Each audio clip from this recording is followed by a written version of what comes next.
A partir de agora, a Timbira apresenta Direito no Ar. Direito no Ar. Fique por dentro dos direitos e deveres do cidadão. Direito no Ar. Na Rádio Timbira. No ar, Heraldo Moreira, comunicando. Olá, meus amigos e minhas amigas do Direito no Ar. Hoje, 12 de abril de 2023, aqui na gravação do nosso programa, iremos tratar do tema ação de alimentos. E para isso convidamos um advogado que é muito atuante nessa área, é também professor universitário, o doutor Rafael Gonciorowski, que vai conversar conosco sobre ação de alimentos.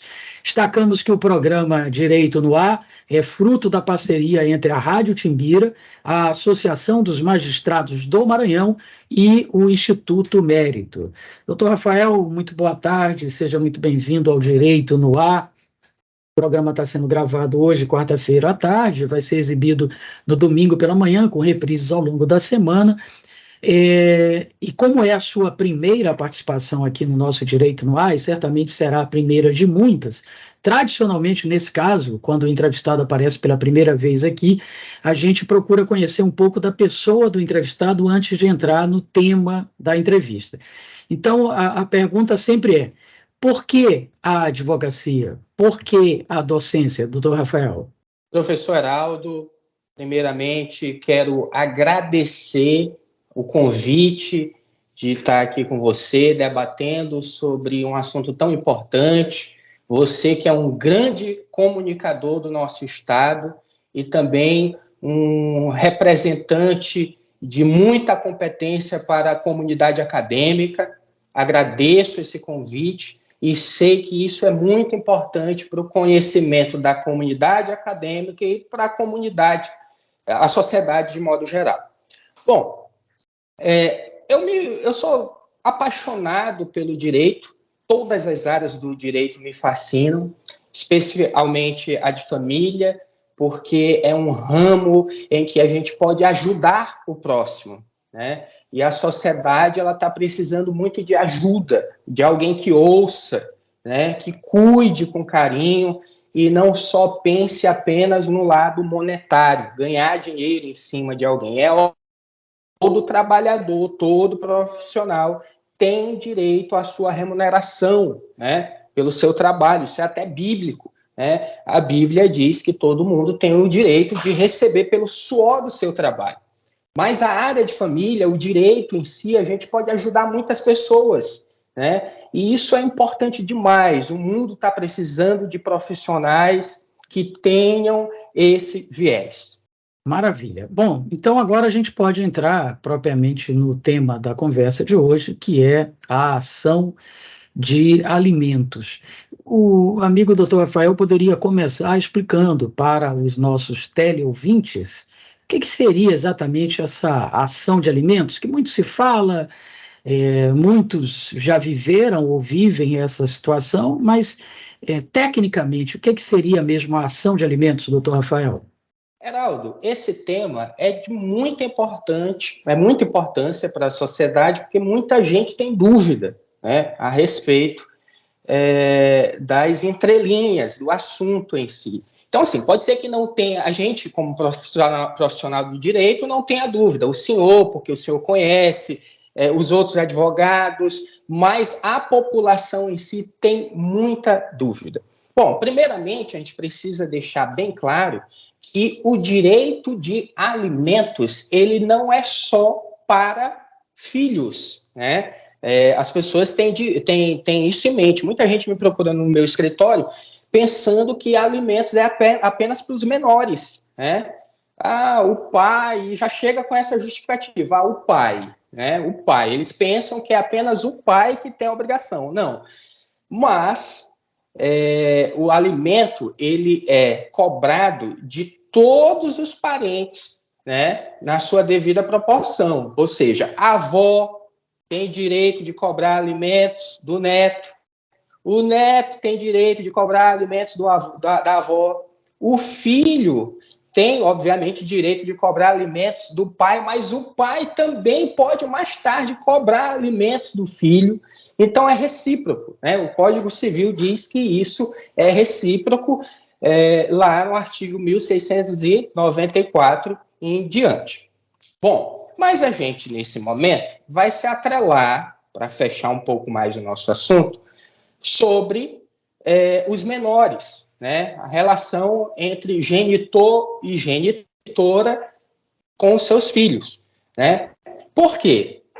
O divórcio ele vem, o casamento ele vai embora, a união estável termina, o concubinato deixa de existir, mas os filhos são para sempre. E tem que haver um cuidado dos pais para com esses filhos. E é muito importante a gente lembrar que tem essa obrigação de pagar alimentos não só o pai, mas a mãe também. É o genitor que tem essa obrigação, né? E uma dúvida muito importante a ser esclarecida, que as pessoas me procuram muito, me perguntando, é a respeito de quem tem essa obrigação, porque as pessoas têm a mania ouvem muito, né, a respeito da guarda compartilhada. E aí elas pensam, eu tenho a guarda compartilhada, então eu não tenho obrigação de pagar alimentos. Não é bem assim. Existe a guarda compartilhada, que peço um parênteses até para explicar aqui para os nossos ouvintes. A guarda compartilhada não é como o senso comum acredita, que é aquela questão de 15 dias na casa de um, 15 dias na casa de outro, né? De um genitor e do outro genitor. Não, os tribunais não entendem dessa maneira, porque isso prejudicaria o crescimento da criança, a educação da criança. A criança precisa ter um local que ela se situe, uma residência fixa, perdão. Então, existe a guarda compartilhada com residência fixa na casa da genitora, vamos supor, e direito de visitação do genitor aos finais de semana alternados. O genitor que fica com a residência fixa, esse terá o direito de receber os alimentos que serão pagos pelo genitor que está com direito de visitação em finais de semana alternados, tá? Então, eles têm a guarda compartilhada, os dois, isso é uma guarda compartilhada, mas o genitor que não tem a residência fixa, esse será obrigado a pagar a pensão alimentícia, ok? Heraldo, essa pensão alimentícia, algumas vezes o pai ou a mãe, o genitor, ele paga espontaneamente, então não é preciso haver o processo em si, né? Mas na grande maioria das vezes a gente recebe genitores se queixando que o pai ou a mãe não efetuou o pagamento, não efetua a contribuição todos os meses com a ajuda de custo, todos os meses com a ajuda de custo. E aí qual o procedimento necessário que esse genitor precisa tomar, né, providenciar? Existem algumas maneiras. A primeira maneira delas, e a mais conhecida, talvez a mais tradicional, é procurar um advogado profissional especializado em direito de família e ajuizar a ação de alimentos no fórum da capital, em uma das varas de família. Essa é a maneira mais tradicional que que o genitor procura para obter esses alimentos. Mas também existem outras maneiras, como o Centro de Conciliação, os Sejusques, órgãos ligados ao Tribunal de Justiça, que eu quero até abrir um parêntese e parabenizar o nosso tribunal, porque está fazendo um belíssimo trabalho nos centros de conciliação, Sejusque, com várias demandas, inclusive a de família, e o genitor ele pode dar entrada numa tentativa de conciliação para pagamento em alimentos, para outra parte fazer um acordo com a outra parte, e essa outra parte pagar esses alimentos. Ali vai sair um termo de acordo, que será elaborado por um conciliador, mediador ligado ao Tribunal de Justiça. Esse termo de acordo, ele vai ser homologado em uma das varas de família e ali se tem um título executivo judicial, ok? E também tem uma terceira opção, que é o título executivo extrajudicial. O casal, os genitores podem muito bem fazer um acordo extrajudicial. Eu já vi, Heraldo, acordos feitos entre escritórios de advocacia, termo de acordo elaborado, documento, um título executivo extrajudicial. As partes chegando a um acordo, um pagamento de 30% em cima dos rendimentos do genitor, que será obrigado a pagar todos os meses esse valor. Essas são as maneiras que as pessoas têm de resolver a questão dos alimentos. Alguma pergunta? Sim, com certeza.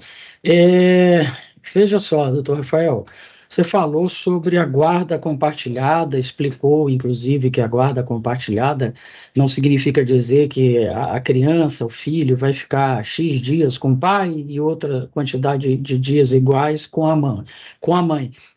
Mas sim, pode ter a residência fixa, deve ter, né, a residência fixa com um deles, e ainda assim a guarda será compartilhada. Só que isso na cabeça da sociedade, né, quem não é da área jurídica, pode ficar aí uma grande dúvida, que é o seguinte: o que mudou então em relação ao passado? Porque no passado era assim, a criança normalmente ficava com a mãe, e o pai tinha o direito de, a cada 2 finais de semana, ficar com a criança. O que há de novo, então, na guarda compartilhada? Lá no passado, um passado bem remoto mesmo, que graças a Deus não existe mais, quando havia a separação judicial, posteriormente o divórcio, né, a mãe tinha o direito de ficar com a guarda dos filhos, né, era previsto em lei. Hoje em dia, não existe mais isso. Há a guarda unilateral e a guarda compartilhadas. A guarda unilateral, para uma das partes obter, é muito difícil. A mãe, vamos situar na pessoa da mãe, precisa provar que o pai não tem condição nenhuma de que aquela criança conviva com ele, more com ele. Ela precisa provar isso, né? Pode ser que o cara seja um dependente químico, né, um viciado, integrante de facção criminosa, algo que venha prejudicar o menor. Se não houver nada disso, a guarda é compartilhada. E aí vai ter que se chegar em um acordo para se saber qual a residência fixa da criança, se será do pai ou da mãe. Se não chegar a um acordo, quem decidirá isso será o judiciário. Como o judiciário vai decidir isso? Haverá um estudo psicossocial com a criança, né, através de profissionais especializados na área, para se chegar a uma conclusão a respeito da guarda compartilhada, da residência fixa da criança e etc. O pai que não tiver, volto a dizer, o pai que não tiver a residência fixa da criança, esse será obrigado a pagar os alimentos mensalmente. Deu para entender? Sim, com certeza, foi bem didático. Bom, doutor Rafael, outra questão. É comum também que a sociedade, né, ela tenha a ideia equivocada, diga-se de passagem, de que a pensão alimentícia ela tem um valor determinado em lei, né? O pai vai ter que pagar, ou a mãe, ou seja lá quem for, X reais por mês. E não é bem assim que funciona, não é isso, doutor Rafael? Verdade, Heraldo. Não é bem assim que funciona. Não há um valor pré-fixado da pensão alimentícia. A Lei 5478, a Lei de Alimentos, ela determina 2 critérios importantíssimos. O critério de possibilidade e necessidade. Ou seja, necessidade de quem vai receber e possibilidade de quem vai pagar aquela pensão alimentícia, né? Eu não posso, se o cidadão ou a cidadã ganha por mês apenas um salário mínimo, eu, enquanto juiz, não posso fixar uma pensão alimentícia de 70% do salário dele, porque ele não vai poder se manter.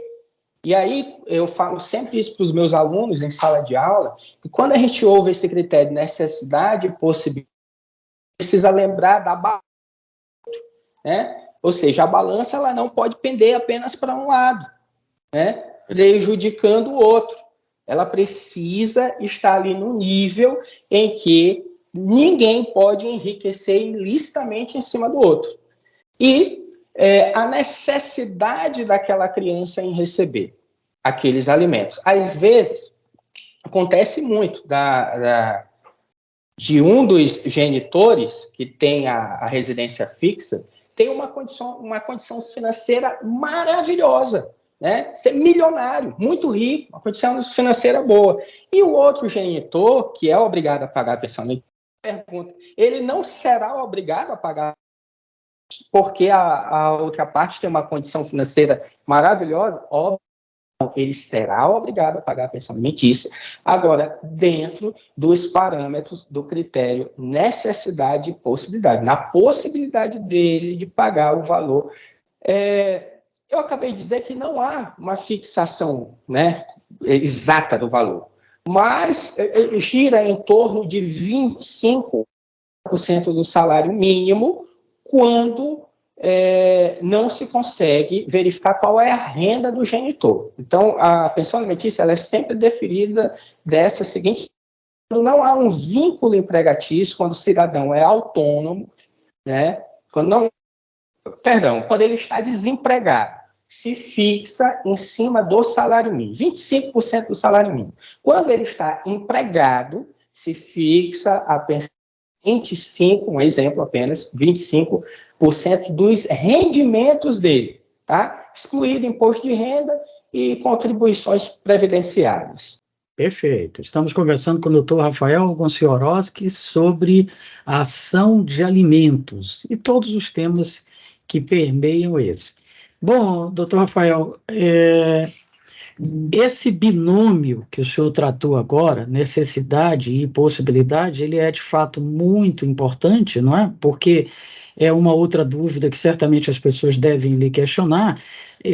Depois de fixado o valor, atento a essa questão que o senhor colocou do equilíbrio, né, da necessidade de um, da possibilidade do outro, isso não quer dizer que isso seja também invariável, né? Toda vez que a gente tiver mudança em qualquer um desses parâmetros, pode ser feita a chamada revisão de alimentos. É isso mesmo, doutor Rafael? Sim, claro. Uma das partes, as duas. Isso não vale só apenas para uma. Pode ajuizar a chamada revisional de alimentos e diminuir ou aquele valor. Vamos pegar a figura paterna, né, que está sendo obrigada a pagar 25% em cima dos rendimentos dele. De repente, ele se encontra em situação de desemprego, né, mal ele está conseguindo comprar alimentos para se manter, né. Ele pode, sim, muito bem usar a ação de revisional para que de 25% caia para 20%, em cima do salário mínimo. Por quê? Porque ele está desempregado. Da mesma maneira, ele pode também comprovar que a necessidade do menor mudou, né? A mãe começou a ganhar um pouco melhor, né? E aí ele pode provar isso na justiça. E é muito interessante, Heraldo, que hoje a gente está no mundo digital, né? Então, a gente consegue conhecer, por incrível que pareça, uma pessoa pelo Instagram, né? Pelo que ela posta, pelo que ela fala, né? Por isso que a gente tem que ter muito cuidado com essas redes sociais. E hoje tem entendimentos dos tribunais superiores ser a mudança financeira da pessoa por fotos, postagens feitas nas redes sociais. Então, fica a dica, precisa ter muito cuidado com relação a isso.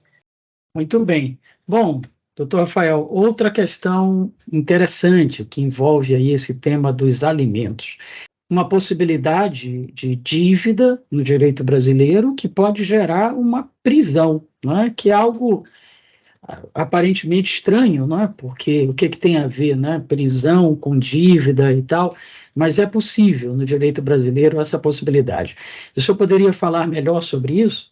É possível, sim, professor Heraldo. É a única dívida civil, prisão civil que nós temos no país, que ainda pode ocorrer, é a dívida por pensão alimentícia, tá?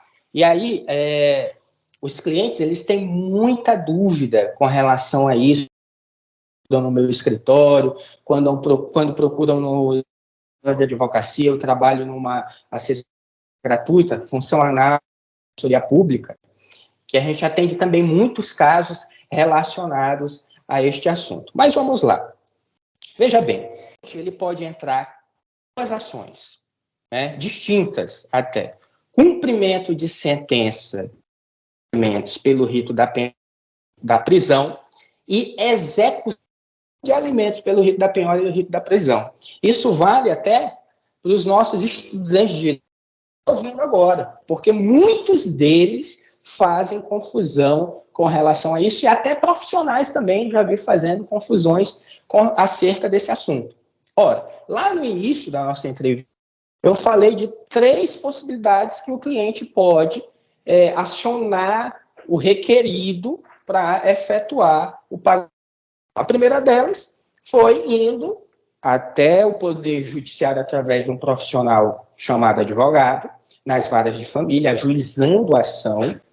A segunda delas, eu falei sobre o Sejusc, que é o Centro de Conciliação, que ali vai ser elaborado um termo de acordo e homologado em uma das varas de família. E a terceira delas foi a respeito do título executivo extrajudicial, né, que é um contrato, um acordo extrajudicialmente entre as partes, né, para se pagar essa pensão. Bom, quando eu tenho uma sentença transitada em julgado em uma das varas de família, porque eu dei entrada numa ação de alimentos, ali eu tenho um título executivo judicial.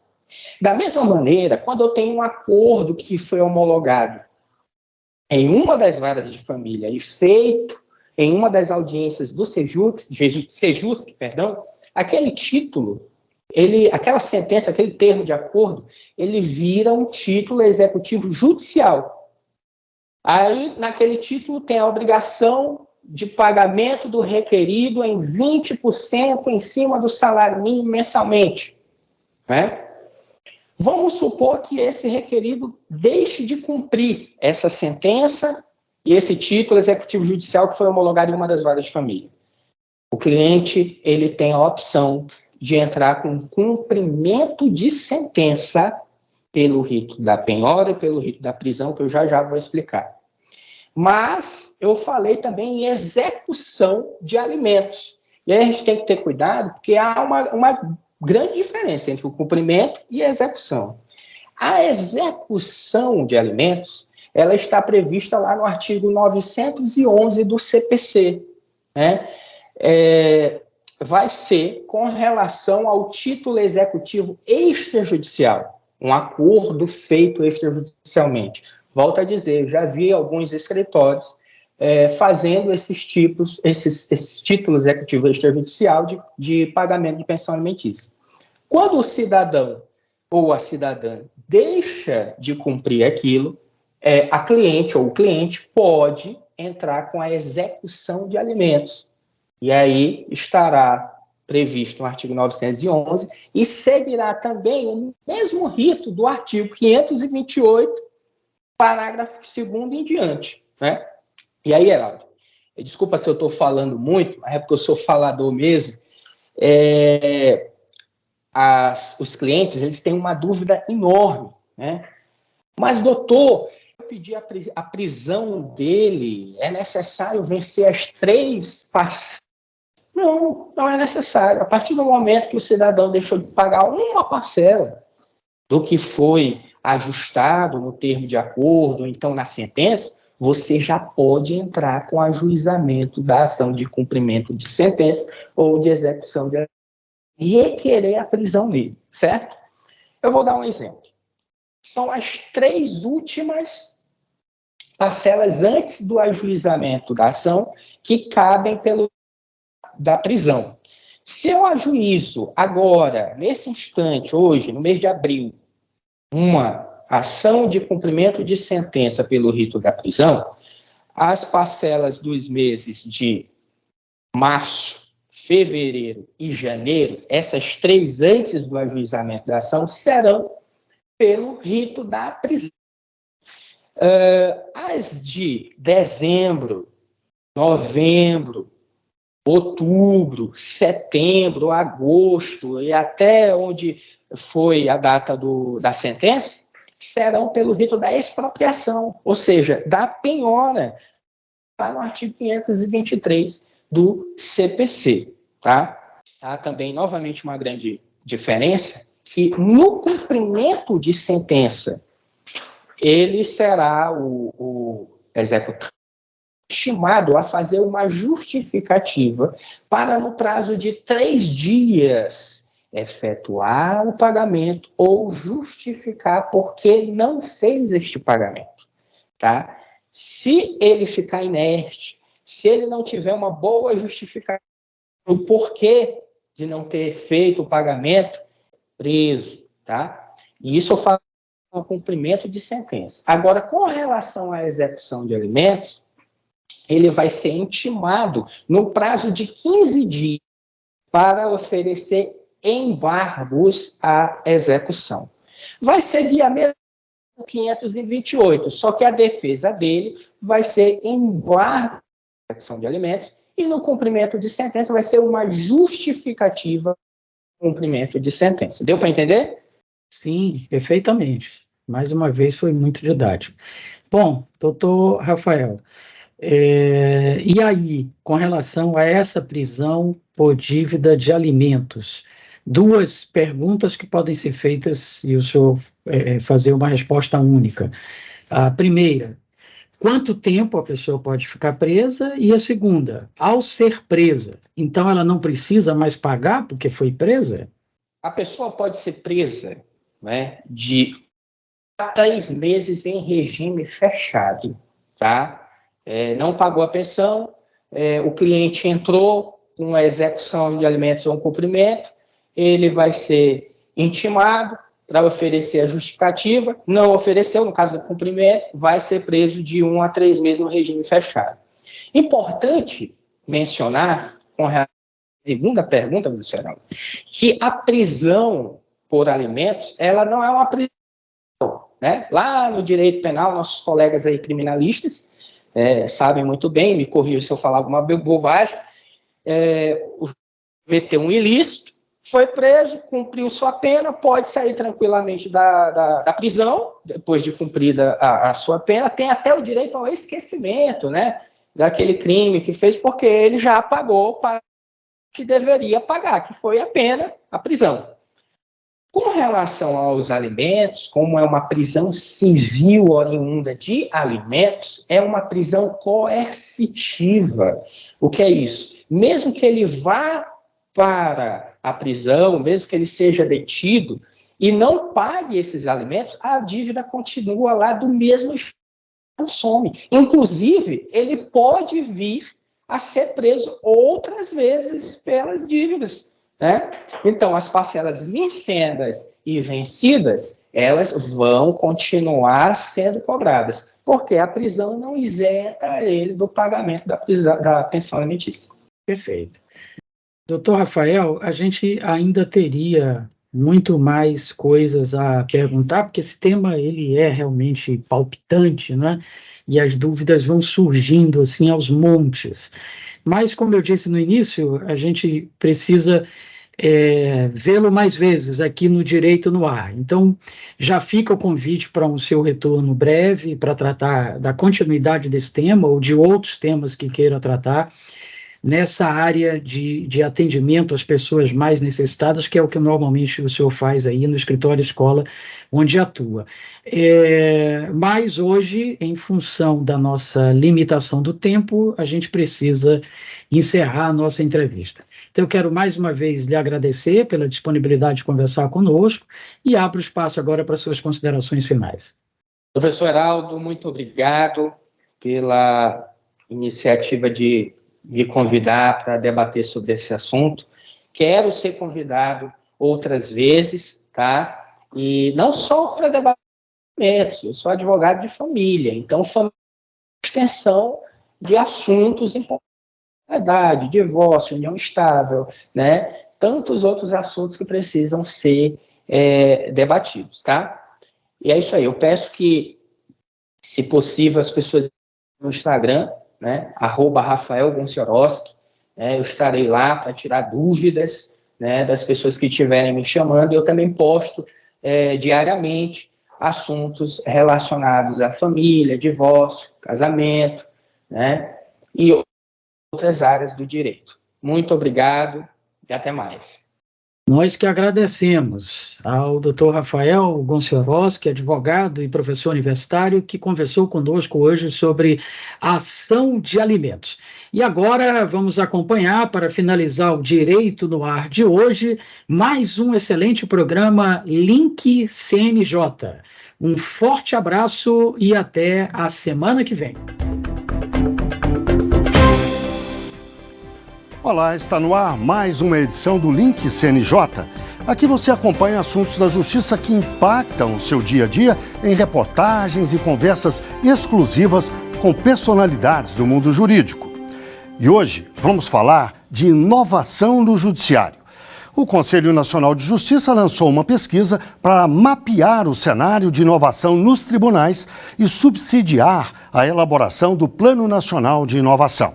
O objetivo é construir soluções que gerem impactos positivos na prestação de serviços do Poder Judiciário. O 16º Encontro Nacional do Judiciário definiu: uma das principais metas do poder para este ano é o investimento em inovação. As iniciativas de mudanças e aperfeiçoamento são resultado do trabalho de laboratórios de inovação instalados em 86 tribunais e órgãos do judiciário em todo o país. As experiências e tecnologias desenvolvidas estão disponíveis para consulta na plataforma do RenovaJude. O RenovaJude é uma rede de inovação do Poder Judiciário que foi criada pelo CNJ por meio de uma resolução no ano de 2021 e tem a pretensão de congregar todos os laboratórios de inovação do Poder Judiciário dos 90 tribunais, inclusive o Laboratório de Inovação dos Objetivos de Desenvolvimento Sustentável do CNJ e mais 2 outros órgãos de âmbito nacional, um é o Comitê Consultor e o outro é o Comitê Gestor do CNJ. E essa rede pretende que cada tribunal tenha o seu laboratório de inovação e dentro desse laboratório de inovação se oportunize o exercício colaborativo e o potencial criativo das pessoas que integram aquela instituição, que devem empreender o seu trabalho dentro daquele espaço, voltado para o desenvolvimento e materialização de ideias inovadoras, sempre objetivando entregar para a sociedade novos produtos, novos serviços, ou mesmo uma forma diferente de resolução de um problema complexo já conhecido. E os Objetivos de Desenvolvimento Sustentável da Agenda 2030 da ONU também foram incorporados à Estratégia Nacional do Poder Judiciário para o período que vai de 2021 a 2026. E de acordo com a resolução CNJ 395 de 2021, um dos princípios dessa política é o desenvolvimento sustentável, e que está lá definido como um desenvolvimento econômico e social, com a preservação da qualidade do meio ambiente, do equilíbrio ecológico, e também alinhado aos objetivos da Agenda 2030 da ONU.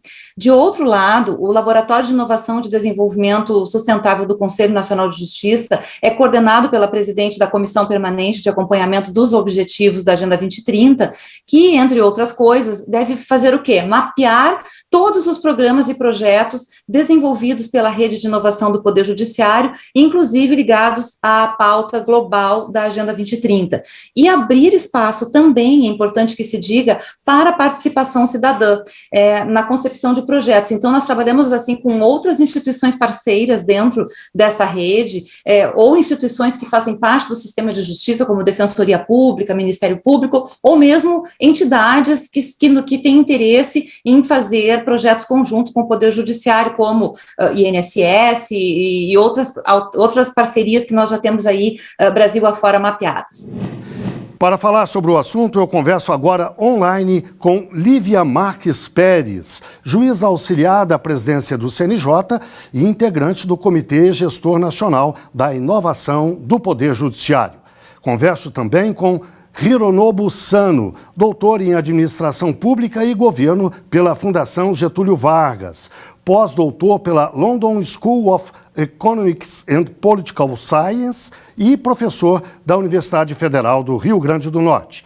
E ainda com Luciana Ortiz Zanoni, juíza do Tribunal Regional Federal da Terceira Região e integrante do Conselho Consultivo Nacional de Inovação do Poder Judiciário.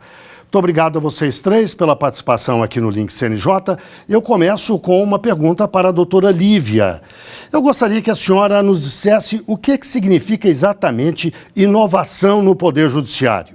Nós não estamos falando propriamente de tecnologia, computadores, máquinas. Nós estamos falando de métodos, sistemas de trabalho, não é isso? É uma coisa muito mais ampla. Eu gostaria que a senhora nos explicasse o que é inovação no Judiciário.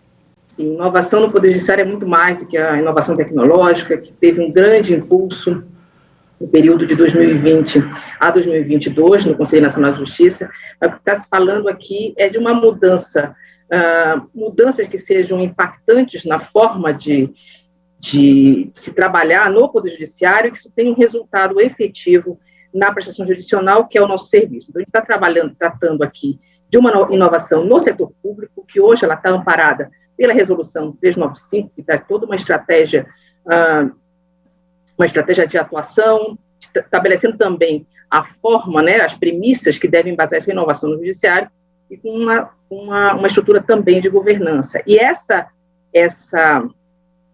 inovação que está se tratando é uma inovação que tem a base única e foco específico no ser humano. Então, temos que pensar a partir do indivíduo, e aí no nosso caso, temos que pensar sim no nosso jurisdicionado, como é que o judiciário ele vai se organizar, vai organizar suas forças e os seus meios materiais para melhor entregar esse serviço público que nos cabe. Para fazer esse trabalho, doutora Luciana, o Conselho Nacional de Justiça se organizou, né, estabeleceu metas, fez uma pesquisa, criou um comitê gestor. Eu gostaria que a senhora nos explicasse como é que está organizado esse trabalho, qual é a estratégia para o funcionamento dele.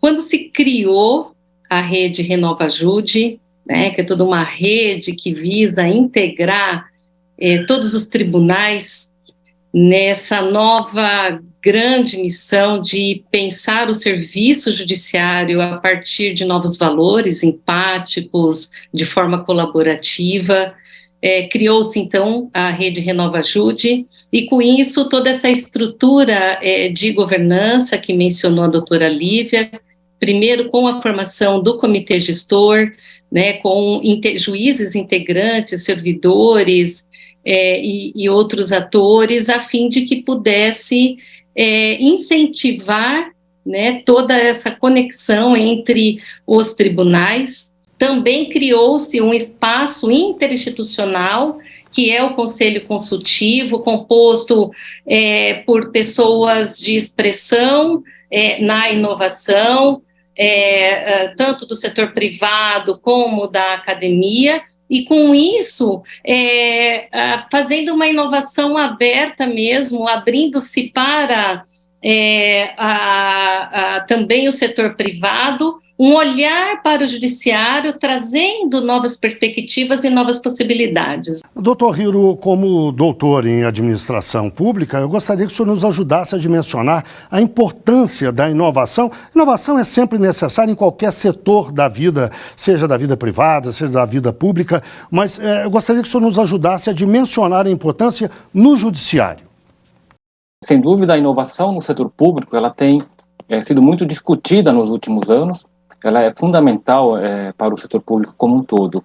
Na verdade, o setor público, ela sempre tem inovado, né? Acho que a diferença agora é que estamos analisando a atuação do setor público a partir de uma lente teórica, uma experiência voltada a partir das próprias ferramentas da inovação. Então, estamos olhando a inovação a partir das ferramentas e das teorias relacionadas com a inovação. Acho que, como a doutora Lívia já antecipou, a inovação ela pode acontecer em diversos aspectos, né, do setor público. Se a gente olhar, isso se aplica ao judiciário também, né? Podemos ter melhorias e inovações em processos, melhorias e inovações, né, em serviços, né, a prestação de serviços pelo Poder Judiciário. Podemos ter também inovação em na governança, né, quando envolve a articulação entre diferentes tribunais, entre tribunais da esfera federal, da estadual, por exemplo, quando envolve articulação com os cidadãos que utilizam o serviço, com os advogados que utilizam, né, os tribunais. A importância, então, da inovação está, digamos, na melhoria dos processos internos que levam à melhoria na prestação de serviços e levam, portanto, a geração de valor público para a sociedade. E com a geração de valor público, nós estamos também aumentando a confiança da sociedade no próprio Poder Judiciário. Doutora Lívia, o doutor Hiro lembrou que já se faz inovação há algum tempo na administração pública, mas com essa iniciativa agora, o CNJ tenta dar um passo além. Eu lhe pediria que a senhora nos dissesse quais são os principais desafios. Que setores do judiciário, que aspectos do trabalho do judiciário precisariam ser priorizados em termos de inovação? Eu queria começar aqui com um trabalho que está em desenvolvimento pela Universidade Federal do Rio Grande do Norte, que é justamente um levantamento da maturidade da inovação no Poder Judiciário para se chegar a um plano de inovação. Eu enxergo que a essência desse plano, o grande desafio de tudo isso, é a gente ampliar o acesso à justiça dos cidadãos. Então, acho que não é só a tecnologia, a gente tem várias ferramentas tecnológicas para fazer, para melhor atender e para dar uma atuação, ter uma atuação disruptiva dentro do trabalho que vem sendo desenvolvido, mas o que a gente precisa é efetivar o acesso à justiça dos cidadãos, e a gente, considerando que nós temos uma diversidade enorme entre o nosso corpo social, o judiciário precisa atender a todos, isso é democracia. Doutora Luciana, como integrante do Laboratório de Inovação da Justiça Federal da Terceira Região, com sede em São Paulo, a senhora pode nos dar uma contribuição, falar sobre que tipo de ofertas, de projetos, de estudos o laboratório fez e trouxe como contribuição para o sistema de justiça. De pronto, o Laboratório de Inovação de São Paulo, ele ganhou uma projeção grande porque passamos a tratar de projetos bastante significativos para a gestão, já com reflexo e com resultados bastante interessantes, desde serviços mais simples, como, por exemplo, reciclagem do nosso descarte, do nosso lixo, né? Então, com mesas, com bastante, com múltiplos olhares, desde a presidente, o diretor, o catador do reciclado, né? Então, trazendo essa perspectiva bastante democrática, com olhar e insights de todos aqueles que participavam do serviço.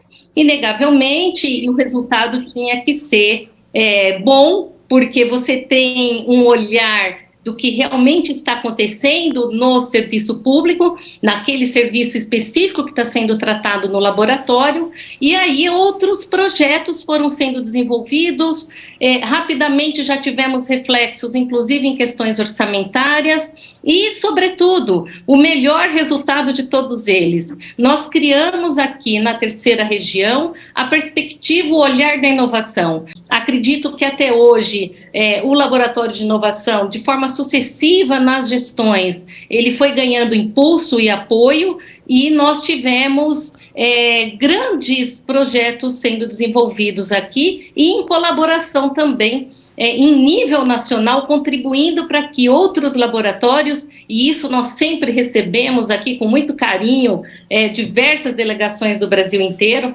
contribuindo também com o Conselho Nacional de Justiça para que houvesse esse impulso nacional da inovação. Torriro, como estudioso da administração pública, eu acho interessante a gente aproveitar essa sua posição de alguém que tem um olhar de fora. Estuda o tema, mas tem um olhar de fora. Na sua avaliação, qual deveria ser a prioridade ou as prioridades do judiciário quando se fala de inovação? Me parece que, sem dúvida nenhuma, o foco é no cidadão, né, no usuário dos serviços judiciários, né? Sabemos da importância do Poder Judiciário para a sociedade, então, quanto mais ágeis os serviços, mais ágeis a atuação do Poder Judiciário na resolução dos conflitos que chegam nas diferentes instâncias, nos diferentes segmentos do Poder Judiciário, seria fundamental, porque, como disse no início, isso aumenta a geração de valor público, isso aumenta a confiança da sociedade no Poder Judiciário. Mas veja que, para que a prestação do serviço em si seja eficiente, mais eficaz, é necessário também que se olhe para dentro do próprio Poder Judiciário. Quando eu digo olhar para dentro, nós precisamos fortalecer, né, na inovação, na atuação da própria máquina pública, da máquina do Poder Judiciário. Uma máquina imensa, então a gente é preciso ter um olhar cuidadoso sobre os processos, né? Então a inovação nos processos, a maioria de diferentes processos internos ao Poder Judiciário também contribui para a melhoria da prestação do próprio serviço. Então, o olhar tem que ser, precisa ser, digamos, mais orgânico, mais holístico, né, para que a gente tenha uma clareza sobre a atuação do setor judiciário, do Poder Judiciário como um todo, de forma que, ao final, a prestação do serviço seja ofertada de forma mais eficiente, aumentando, então, a qualidade dos serviços prestados para a sociedade. Doutora Lívia, mais cedo eu citei a pesquisa que o CNJ promove, que houve magistrados, trabalhadores de uma forma geral na Justiça.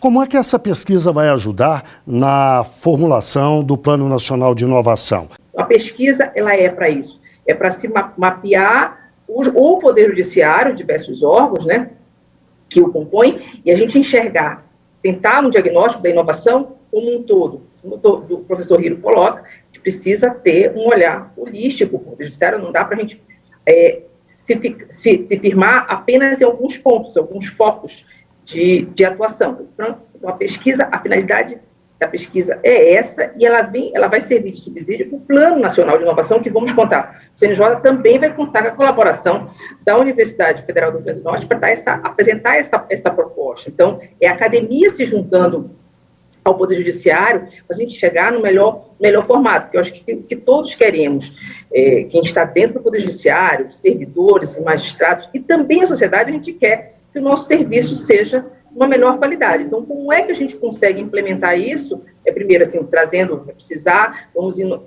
da inovação, porque a nossa estrutura, ela tem alguns entraves orçamentários, e a nossa demanda, ela é sempre maior.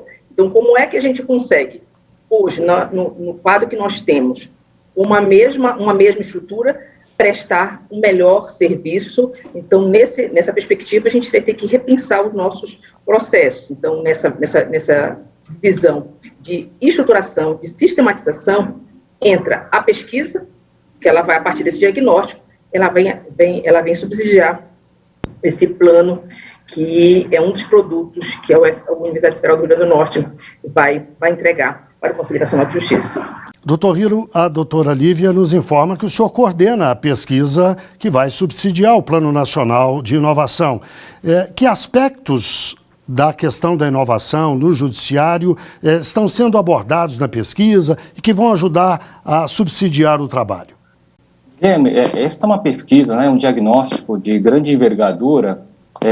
Então, contamos com uma equipe de professores da UFRN e buscamos identificar, por exemplo, quais são as barreiras à inovação, quais são os indutores à inovação, né? É fundamental identificá-los para que a gente possa ter uma clareza de que medidas podem ser implementadas para superar essas barreiras, que aspectos podem ser fortalecidos de forma a induzir a inovação.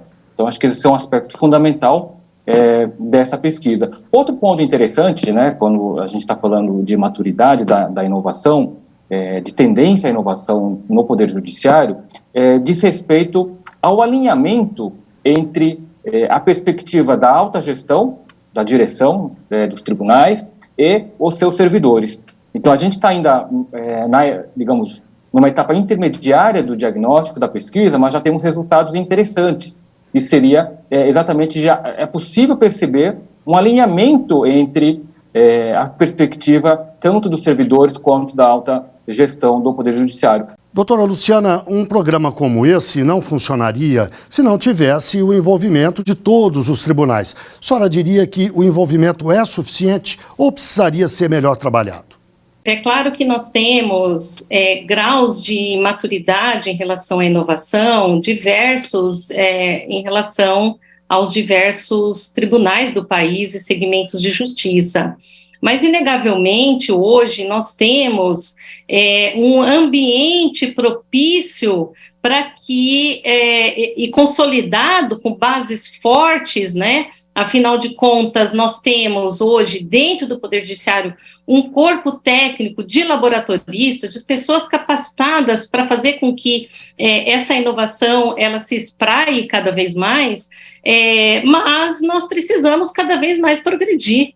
Então, não tem volta, né? Os passos agora, eles são passos para esse futuro que está sendo construído.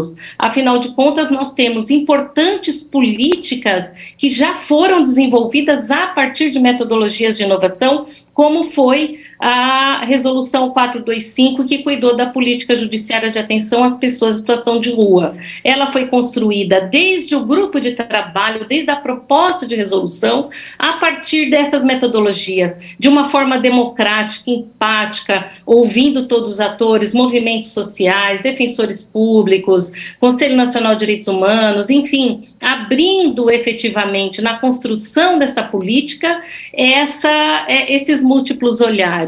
E outras tantas iniciativas que nós passaríamos aqui um longo tempo trazendo esse engajamento a partir dessa construção coletiva. Então, acredito que nós estamos indo para frente, caminhando passos e a passos largos para que cada vez mais os nossos tribunais tenham engajamento nesse movimento da inovação. Bem, chegamos ao fim da nossa entrevista. Eu agradeço muito a participação de Lívia Marques Pérez, juíza auxiliar da presidência do CNJ e integrante do Comitê Gestor Nacional da Inovação do Poder Judiciário. Agradeço também a Hiro Sano, doutor em Administração Pública e Governo pela Fundação Getúlio Vargas, pós-doutor pela London School of Economics and Political Science e professor da Universidade Federal do Rio Grande do Norte. E ainda a participação de Luciana Ortiz Zanoni, juíza do Tribunal Regional Federal da Terceira Região e integrante do Conselho Consultivo Nacional de Inovação do Poder Judiciário. Muito obrigado a todos.